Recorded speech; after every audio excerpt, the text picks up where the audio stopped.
যশোরের নির্দিষ্ট একটা স্থানে নিষিদ্ধ পল্লী আছে।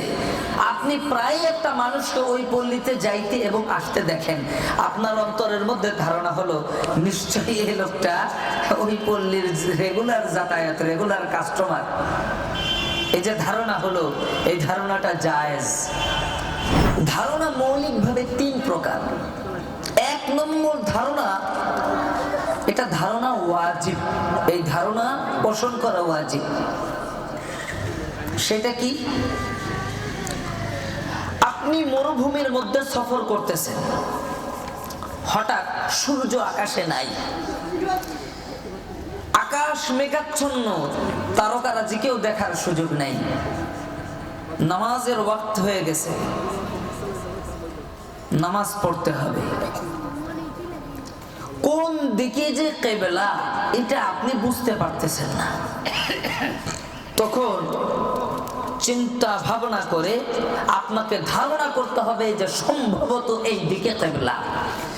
এই ধারণা করা উচিত। আপনি সফরে আছেন, সামনে কয়েকটা পাত্রে পানি ছিল, একটা পাত্রের পানি নাপাক, বাকিগুলো সব পাক। এখন আপনি তখন কি করবেন? চিন্তা ভাবনা করে ধারণা করবেন যে কোনটা নাপাক, ধারণা প্রসূত ওইটাকে বের করে দিয়ে বাকি একটা ব্যবহার করবেন। এই ধারণা করা উচিত। সফরে আছেন, সাথে কোনো আলেম নাই, নামাজের মধ্যে ভুল হয়ে গেছে, কি করবেন?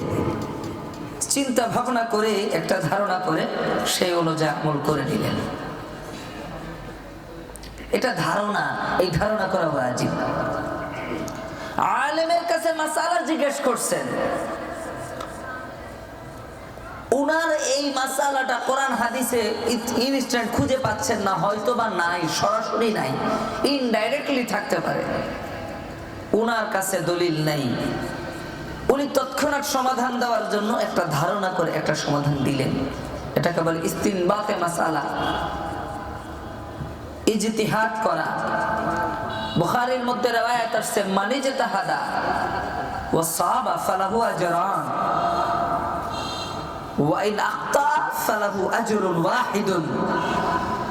যে ব্যক্তি ইজতিহাদ করলো এবং সঠিক করলো, সে সওয়াব পাবে দুইটা, আর যদি ভুল করে তাও একটা পাবে। এই ধারণাকে কি বলা হয়? ধারণা করা ওয়াজিব। এটার উপরে লম্বা যাব না, বুঝে আসছে তো মোটামুটি। দুই নম্বর ধারণা, এই ধারণাটা জায়েজ।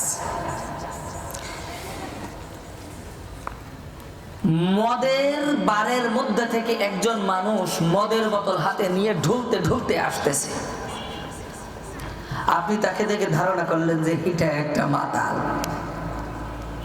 এই ধারণা করা জায়েজ, কারণ এইটা যে মাতাল এ তো দেখাই যাচ্ছে। যশোরের নির্দিষ্ট একটা স্থানে নিষিদ্ধ পল্লী আছে। আপনি প্রায় একটা মানুষকে ওই পল্লীতে যাইতে এবং আসতে দেখেন, আপনার অন্তরের মধ্যে ধারণা হলো নিশ্চয়ই এই লোকটা ওই পল্লীর রেগুলার যাতায়াত, রেগুলার কাস্টমার। এই যে ধারণা হলো, এই ধারণাটা জায়েজ। সুনির্দিষ্ট প্রমাণ যতক্ষণ নাই ততক্ষণ পর্যন্ত ধারণা আসতেছে এটা বলতে পারবেন না। ধারণা আসছে, সরাই দেওয়ার চেষ্টা করলেন, কিন্তু ধারণা যে আসলো, এই ধারণা করা কি জায়েজ। হঠাৎ করে একটা মেয়ের বিয়ের ব্যাপার স্যাপার হলো, এখন বলা হলো যে তোমার মেয়েকে অমুক ছেলের সাথে বিয়ে দিতে হবে। আপনার তখন মনে হলো যে ওই ছেলেটাকে তো আমি ওই নিষিদ্ধ পল্লীতে যাতায়াত করতে দেখতাম, তাহলে ধারণা করলেন সম্ভবত এরকম কোনো ঘটনা থাকলেও থাকতে পারে। এই ধারণা করা জায়েজ। বললেন না, মুখে বললেন না, কিন্তু ধারণা করলেন। এই ধারণা করা কি জায়েজ।